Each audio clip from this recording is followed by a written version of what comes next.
Well, good morning, family. Welcome to the Fairgrounds Road Church of Christ Encouragement for the Day. I am your host, obviously. Hope you're doing well today. Hope that you are having a fantastic day. It's been a long day for me already. I get up early in the morning and exercise, and by the time I get back into the house, it's like 6:30. But now the grandson is here, and guess who was waiting for me when I got home today? Papa, I'm hungry. Papa, I want to eat. Okay, all right, boy. Little kids, they always need so much. But he is a joy and he is a delight. So when I last left you, I was a little bit emotional talking about the bell ringing for Ariel yesterday. And that went very well. If we're friends, you can journey over to my page and take a look at the video that we shot. And we had a really nice time. It was just a great day to say thanks to the Lord for what he has done in our lives, and particularly in my daughter's life and our daughter's life. And we went over to the hospital, and they brought her out, all the nurses, and they were masked up and all of that kind of stuff. And they had a bell that she could bring outside and actually ring. And so she had her bell and she rang it, and Michelle had ordered a bunch of bells for the family, and we all had our own individual bells, and we rang them, and there were hugs and kisses and all that stuff around, and we took some pictures, and it was just great. Ordered some food, had everybody back over to the house, and just kind of hung out and spent time together as a family. And it was great. Thank you, Sandy. And Jan Stuckmeyer just did my heart really good for Bible study last night. She walked in the door ringing the bell, and that was very, very touching. So I just appreciate all of you who are family, those who are brothers and sisters in Christ, those who prayed for us, and those who wished us well. Thank you so much. I thank God for you, and thank God for your love, which we definitely appreciate, embrace, and accept, and return. How about that? All right. Having said all that, let us consider our topic for today. You can meet me in the book of Esther. The book of Esther, chapter 3, verse 1 through 17. I think that's right. No, that's not right. Chapter 4. Esther chapter 4, verse 1 through 17. And let me say that the book of Esther is a really great book. And it's a wonderful story. And I know that there have been some videos and or movies made about that story, and it's worth watching. One of the interesting trivia questions that you might run across is that the book of Esther is the only book in the Bible that does not mention God. Believe it or not, God is not mentioned in there, not even one time. Now, there are some implications, there are some inferences is a better word, but no mention actually of God. But then you can see God moving through that book quite evidently and quite obviously. So if you've never sat down and read the book of Esther, I would recommend it for you. It's not that long. And like I said, the story is very compelling. And we're going to cover part of that story today. But before we get to that, I would ask the question, and my preamble is not going to be as long as it normally is because a lot of stuff to do today, is this. Have you ever, family, considered what your purpose in life is? Right? And I'm sort of giving you a minute to think about this. But I want to ask a further question. Have you really sat down and thought, why am I on the planet? What is my purpose for being here? What should happen because of my presence? What difference am I going to make? How is God going to use me and the gifts that he has given me for the upbuilding of his kingdom, for the benefit of someone else's life, for the improvement of a situation, for a lesson, for an example, for whatever it is? What's our purpose? I feel that I've identified mine. I don't need to talk about it because it's not about me, but I think that we all need to think about what our purpose is. And if we don't know, then I think that some time should be spent in trying to identify what our purpose is, because it is a blessing to be able to know why you're here, why you're alive, why you're on the earth. And it's a greater blessing still to embrace that purpose in a way that you begin to live out what its meaning is. In other words, you occupy yourself being the purpose that you've identified, whatever that is. Maybe it's your purpose to teach children, right? Maybe you're an instructor and you want to add to their education and be a positive example of godliness to young minds. If that is what you feel your purpose is and you're actually involved in that vocation, God bless you. That's wonderful. But many of us have not really identified what our purpose is. And so as we look at the Bible, particularly in the story that we have selected for you today, you can see that God has worked things out. And whatever the purpose might be, it might be a lifelong thing. It might just be a momentary thing. Wouldn't it be interesting to know that God, in his infinite wisdom throughout eternity past, had conceived and perceived you to be alive and performing a specific function for a moment in time that would affect other things that would, go on into eternity. I mean, we can't know. We may be able to get a sense based on the things that we are interested in and based on what we've observed about our God and how he works.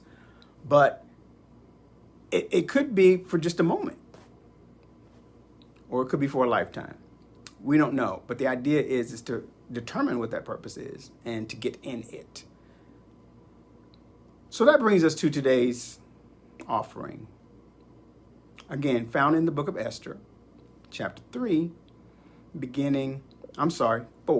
chapter 4, beginning in verse 1. I'll share with you here that the Bible says that when Mordecai learned all that had been done, he tore his clothes, put on sackcloth and ashes, and went out into the midst of the city and wailed loudly and bitterly. Now, it's insufficient to go on from here without explaining to you who Mordecai is, why he put on sackcloth and ashes, and why he was wailing so loudly and so bitterly in the midst of the city. How much of the story to tell you is what the decision point is here. Mordecai was a Jewish person who was in the kingdom of King Ahasuerus. And there were a number of Jews who were guests of the kingdom. And when I say guests, I mean exiles. and they were living and working amongst basically their captors. And that was just the life that they had led. Well, there was a guy named Haman, and he had recently been promoted to be second in the kingdom of King Ahasuerus. And this was a great honor. And honor was to be paid to this man.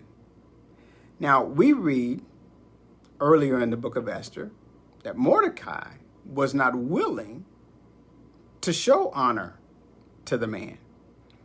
And, there was some ritual that was supposed to have been done whenever he was mentioned or came around or whatever, and that he wasn't willing to do it. And it became known to people that he wasn't willing to do it. And of course, that information got back to Haman. And Haman did not appreciate that at all. And so he decided that he was going to do something about this dishonor and this disrespect. What we find is that he didn't want to do anything to Mordecai directly or personally. I just found it. Here it says that when Haman saw that Mordecai neither bowed down nor paid homage to him, Haman was filled with rage. But he disdained to lay hands on Mordecai alone, for they had told him who the people of Mordecai were. Therefore, Haman sought to destroy all the Jews, the people of Mordecai, who were throughout the whole kingdom of Ahasuerus. Okay, so what we just saw here is that Mordecai refused to bow down and pay homage to Haman, who had just been promoted second in the kingdom. And Haman didn't appreciate that at all. Of course, that leads to another question, doesn't it? Why wouldn't Mordecai bow down and pay homage? Well, it's a very interesting answer, and it really gets into some deep Bible study. When we meet this guy named Haman, we find out who he is. Haman, the Bible says, is the son of Hammedatha. Inconsequential person, can't find his lineage anywhere. But it also says that he is an Agagite. An Agagite. Now, I wonder if this sounds familiar to you at all. And if it doesn't, I will remind you that there was a guy who was a king whose name was Agag. King Agag. Now, you might say, well, I've heard that before, but I don't know where to place it. Well, I'm going to help you out with that too.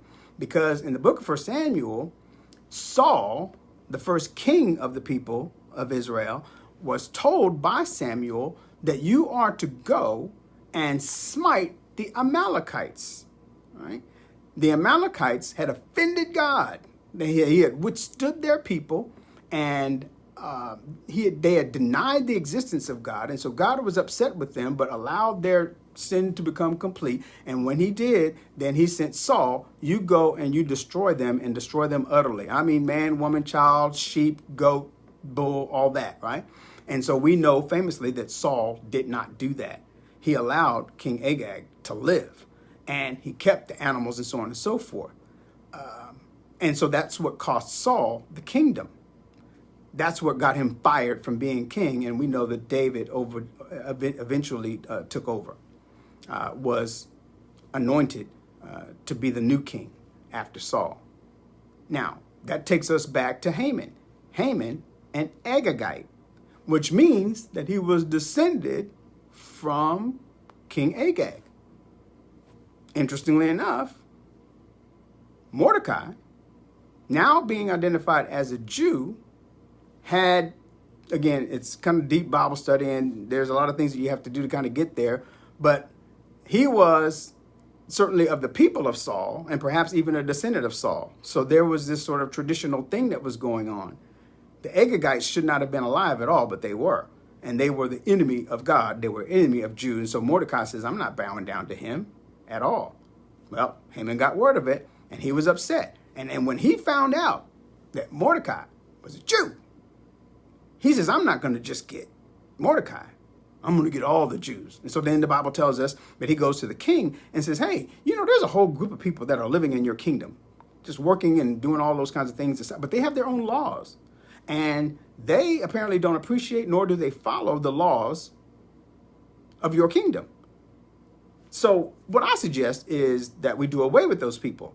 And I will pay a bunch of silver into the treasury for the services of people who affect this. And the king's like, all right, well, you're second in charge, and they're your people to do what you want to. So go ahead. And so he signs this decree, and a death sentence is produced upon the Jews. Which brings us right back to chapter 4, verse 1, now with a better understanding that when Mordecai learned all that had been done, he tore his clothes, put on sackcloth and ashes, and went out into the midst of the city and wailed loudly and bitterly. Why did he put on sackcloth and ashes? Well, because that was the traditional cultural means of indicating mourning and sorrow. He had just learned that all the Jews were going to be wiped out by this guy Haman, and that it looked like Haman was going to get away with it. And so that was a reason to mourn. And by going into the midst of the city and wailing bitterly, he's now publicizing the fact that this is going to happen. And it is a problem. Verse 2 says that he went as far as the king's gate, for no one was to enter the king's gate clothed in sackcloth, right? So just imagine that the king's gate surrounded the king's palace, and the king had a law that says you can't come in here in mourning. You can't come in here in anything less than what's appropriate for you to wear. So he didn't push that particular boundary, but he went right up to the gate in his sackcloth with his wailing and with his mourning. Now, Verse 3 says, in each and every province where the command and the decree of the king came, there was great mourning among the Jews, with fasting and weeping and wailing, and many lay on sackcloth and ashes, which means now that the word had gotten out, they had publicized the decree that on such and such date, and I want you to know that Haman was very methodical about what it is that he was going to do.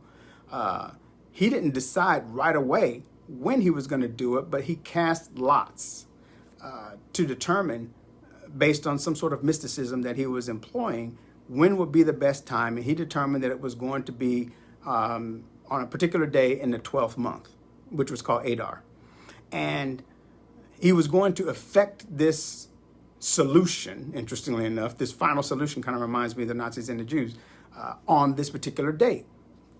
The king gave him the signet ring, and they began putting up flyers or what have you, however they get the information out, and spread it across the land. This is what was going to happen, and this is when it was going to happen. And so as the word got out, everybody began to behave like Mordecai. And when I say everybody, I mean all the Jews, because they were the ones who were going to be afflicted and afflicted. And so once they were killed off, all their possessions were going to be taken as a plunder, and it would enrich people. It's just a bad, bad situation. And there was a lot of sorrow and a lot of being upset that was going on. Now, we're going to introduce another character here. The person from whom the book takes its name, Esther.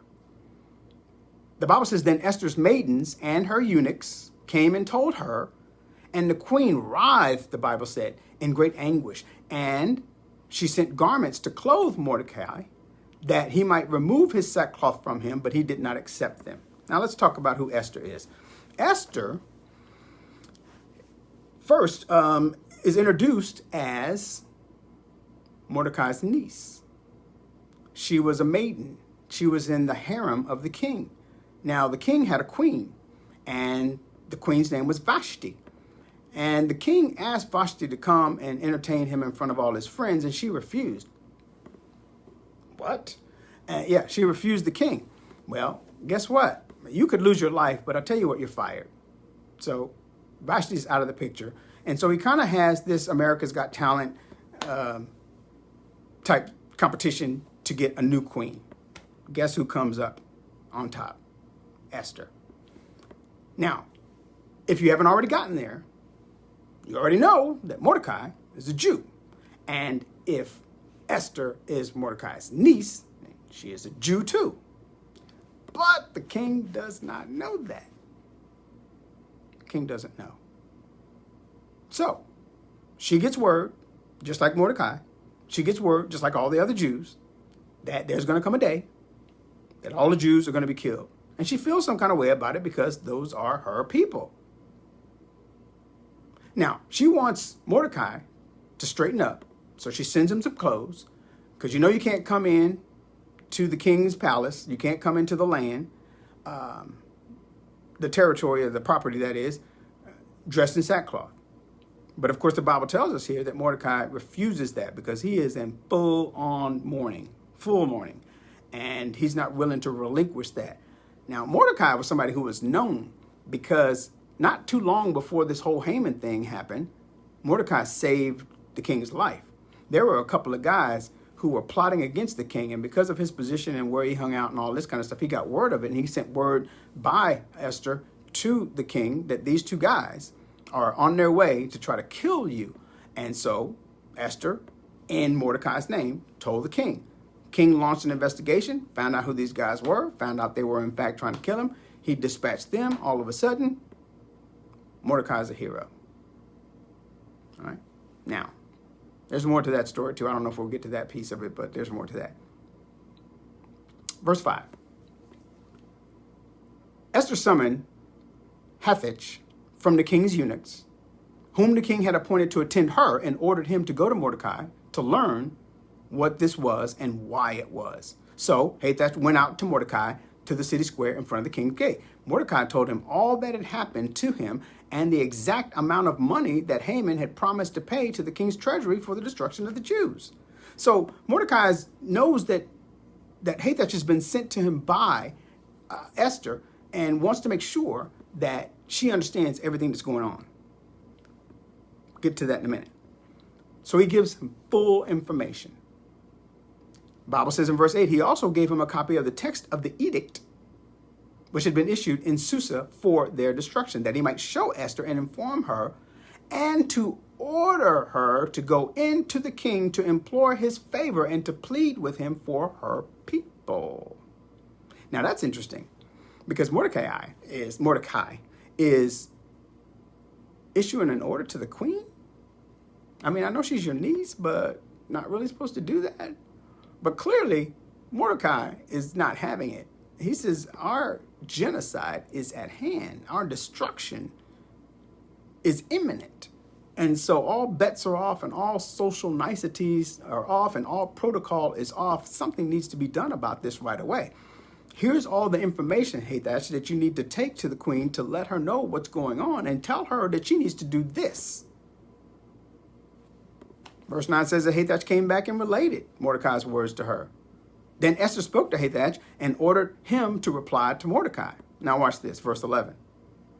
All the king's servants and the people of the king's provinces know that for any man or woman who comes to the king, to the inner court, who is not summoned, he has but one law, that he be put to death unless the king holds out to him the golden scepter so that he may live. And I have not been summoned to come to the king for 30 days. And so they went and told Mordecai this. Now, what did we just hear? That there are some protocols that have to be observed. The way that the king ran his business is that you just can't come in and talk to him. Think about going to the president of the United States or any other head of state. You just can't walk in. You just can't show up and say, I'd like to talk to the president, to the king, to the prince, or whoever's running the country. It doesn't work that way. And the reason that it doesn't work that way is, well, for a couple of things. I mean, you have to protect the head of state because you never know who's going to come in. There's already been a plot on his life. And so if these people were able to get in easily, they could easily take his life. And then, of course, you've got people who've got all kinds of problems. And they want to be able to go to the king and say, I need for you to adjudicate these matters. King says, I've got a whole kingdom to run. I don't have time for that. And so basically, if you were to get to the king, you had to be invited. And if you just showed up somehow, managed to get through all the security, you would die. And the only thing that can save you is if the king, for any reason, recognized you or decided that he needed to talk to you or whatever, and he had this golden scepter, and he would hold it out to you to let the security know that it would be okay for you to come and approach. Otherwise, you die. And that went for everybody. Everybody. Now, Esther's the queen. Esther's the wife. And you would think that she would be able to have contact with the king. But, you know, different culture, different land, different people, different time. It wasn't like that. And so she says, I haven't been able to talk to him for a month. I'm doing stuff over here. He's doing his king stuff. And so if I were to walk in, we all know the law, I could die. So she sends that word to Mordecai. Mordecai hears all this and tells them, go tell Esther this. Don't imagine that you, because you are the queen and you are in the king's palace, can escape this death sentence any more than any other Jew. For if you remain silent at this time, relief, and watch this, family, if you remain silent at this time, relief and deliverance will arise for the Jews from another place, and you and your father's house will perish. And who knows whether you have not attained royalty for such a time as this. Family, that is the crux of the entire story. Once again, if you stay silent, if you don't do what it is that you should do to preserve the life of every Jew in the kingdom, you need to understand that And here's where I mentioned to you that God is not mentioned, but he is implied and inferred. Mordecai says relief and deliverance will arise for the Jews from another place. In other words, God is not going to allow us to die like that. He's not. Mordecai had the faith that God would preserve them, that God would save them, God would deliver them. It doesn't say God, but it strongly implies God. And if you won't do it, Esther, then we'll get this deliverance from some other way, because that's the God that we serve. In the meantime, you'll die. But it's just such a golden question to saying, who knows whether you have not attained royalty for such a time as this. Now remember, she was a Jew. She was in the harem. She was one of the attendants. There's no way that she should be the queen, that the king doesn't even know that you're a Jew. Your beauty, your talent, whatever it is that God gave you has put you in a position to be considered, and now you are the queen. What if it's your purpose in life, Esther, to go to the king and to plead for the lives of the Jews? What if you are the prepared instrument? What if God made you the queen for this moment, for this time, for this reason? And you're shirking the duty? Well, listen, don't. That's fine. God will find another way. But it would be bad for you. So he sent that message to the queen. Esther received it. Verse 15 says, go to Mordecai. Tell him this. Assemble all the Jews who are found in Susa and fast for me. Do not eat or drink for 3 days, night or day. I and my maidens also will fast in the same way, and thus I will go into the king, which is not according to the law, and if I perish, I perish. So Mordecai went away and did just as Esther had commanded him. So, today we ask the question, what is your purpose? Let's look at our lives. Where are we in our lives? What are we doing in our lives? Do our lives serve a larger purpose? The answer is yes. Do we know that purpose? Well, the answer is we may not know. But we should certainly seek that purpose out. Esther had the purpose delivered right to her doorstep. There was a crisis that was there. And she was instructed by Mordecai what she needed to do in order to handle the crisis, in order to deliver her people. Fortunately, according to what the word says, she was willing to do so after she was directed by Mordecai, after she got a little perspective.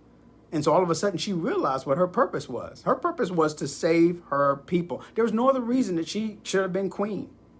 I mean, again, a month had gone by and she hadn't even talked to the king. But that moment, that time, that reason identified her purpose. Family, we got to look for our purpose.